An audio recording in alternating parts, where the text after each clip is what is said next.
కోటగా పేరున్న రాజస్థాన్ రాజకీయాలు భిన్నంగా ఉంటాయి. రెండో విడతలో 13 నియోజకవర్గాల్లో పోలింగ్ నిర్వహించడానికి అధికారులు ఏర్పాట్లు చేశారు. 2019 లోక్సభ ఎన్నికల్లో మొత్తం 25 సీట్లను ఎన్డీఏ కూటమి కైవసం చేసుకుంది. ఈసారి కూడా బీజేపీ కూటమి దూకుడు మీదుంది. అయితే కనీసం కొన్ని సీట్లైనా గెలుచుకోవడానికి హస్తం పార్టీ తీవ్రంగా శ్రమిస్తోంది.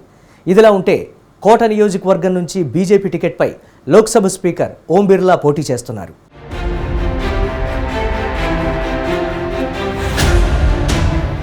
రాజస్థాన్లో మొత్తం 25 లోక్సభ నియోజకవర్గాలున్నాయి.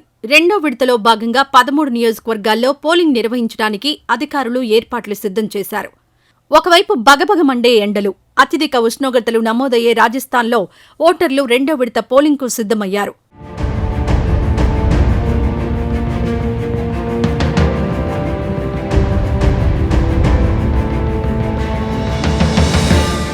రాజస్థాన్లో కొన్ని నెలల కిందట అసెంబ్లీ ఎన్నికలు జరిగాయి. ఈ ఎన్నికల్లో బీజేపీ అధికారంలోకి వచ్చింది. రాజుల కోటగా పేరొందిన రాజస్థాన్ మొదట్నుంచి కమలం పార్టీకి పెట్టని కోటలా ఉంది.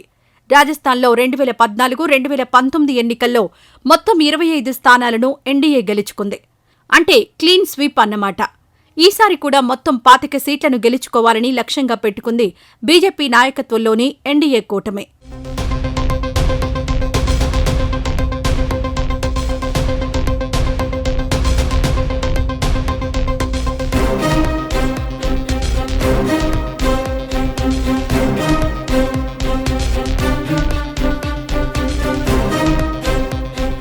రాజస్థాన్ ఓటర్లు విభిన్నమైన సంస్కృతికి ప్రతీక.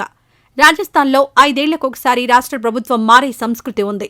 కొన్ని దశాబ్దాలుగా ఒక టర్మ్ అధికారంలో ఉన్న పార్టీ మళ్లీ అధికారంలోకొచ్చిన దాఖలాలు లేవు.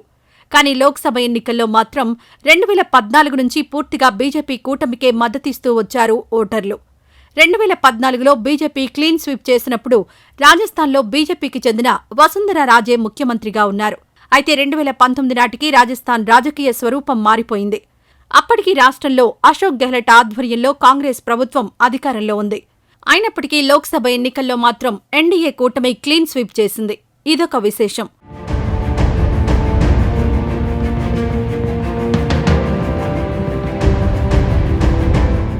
కిందటేడాది జరిగిన రాజస్థాన్ అసెంబ్లీ ఎన్నికల్లో బీజేపీ అధికారంలోకి వచ్చింది.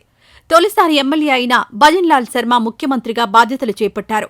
దీంతో ముఖ్యమంత్రి హోదాలో లోక్సభ ఎన్నికలను ప్రతిష్టాత్మకంగా తీసుకున్నారు భజన్ లాల్ శర్మ. రాజుల కోటలో బీజేపీని గెలిపించే బాధ్యతను నెత్తిన వేసుకుని రాష్ట్రమంతా సుడిగాలి ప్రచారం చేశారు. మొత్తం 25 సీట్లు తమవే అంటున్నారు.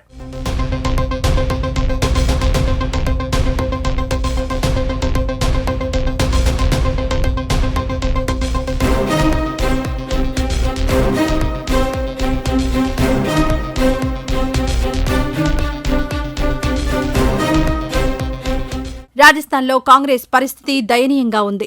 అసెంబ్లీ ఎన్నికల్లో ఓటమిని కాంగ్రెస్ నాయకులు, కార్యకర్తలు ఇప్పటికీ జీర్ణించుకోలేకపోతున్నారు. చాలామంది ఇప్పటికే బీజేపీ శిబిరంలోకి చేరారు. అసెంబ్లీ ఎన్నికల్లో ఓటమి తర్వాత దాదాపు 8,000 మంది కాంగ్రెస్ నాయకులు, కార్యకర్తలు కాషాయం కండువా కప్పుకున్నారు. ఎన్నికల్లో ఓటమి భయంతో పోటీకి సీనియర్లు సిద్ధంగా లేరు. అయినప్పటికీ అశోక్ గెహ్లట్ ఆధ్వర్యంలోని కాంగ్రెస్ నాయకత్వం 25 సీట్లలోనూ అభ్యర్థులను నిలిపింది. దీంతో బీజేపీ, కాంగ్రెస్ మధ్య ప్రత్యక్ష పోరు మొదలైంది. కాగా బీఎస్పీ, స్థానిక రాష్ట్రీయ లోక్ తాంత్రిక్ పార్టీలు కూడా లోక్సభ ఎన్నికల్లో అభ్యర్థులను నిలిపాయి. అయితే వాటి పోటీ నామమాత్రమే.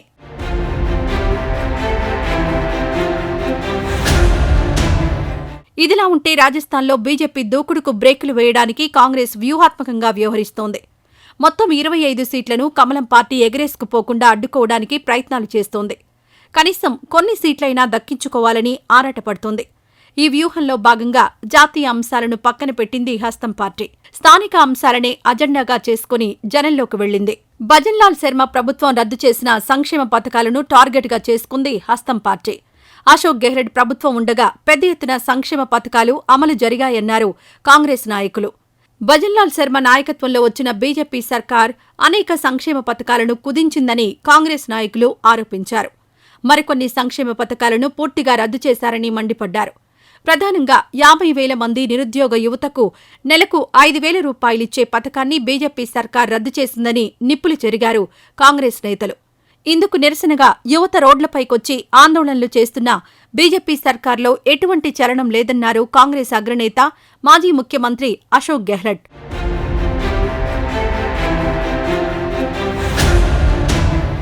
ఏది ఏమైనా రెండో విడత ఎన్నికలు అటు ఎన్డీఏ ఇటు ఇండియా కూటమికి కీలకంగా మారాయి. ఎన్డీఏ కూటమితో అమీతుమీ తేల్చుకోవడానికి ఇండియా కూటమి సర్వశక్తులు మోహరించింది.